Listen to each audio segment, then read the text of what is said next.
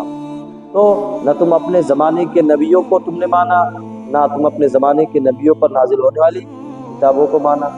وَإِذَا قِيلَ لَهُمْ، اور جب ان سے کہا جائے۔ اس آیت میں یہودیوں کا ایک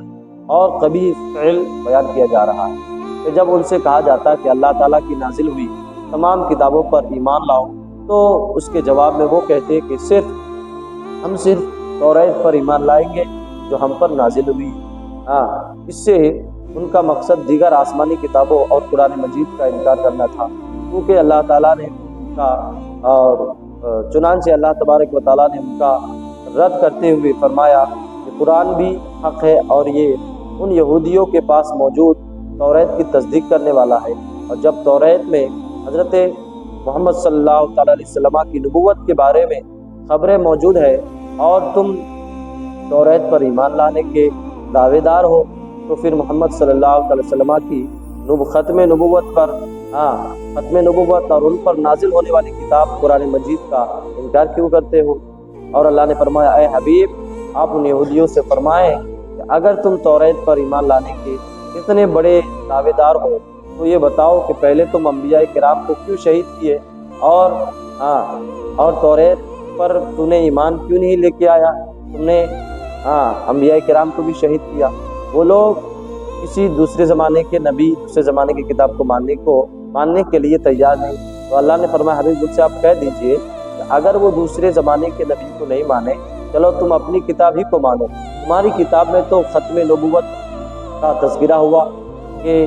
آخری نبی کون پیدا ہوں گے، آخر کتاب کون آئے گی، یہ ساری چیزیں پچھلی کتابوں میں بیان ہے۔ جب تم اس کتاب پر ایمان رکھ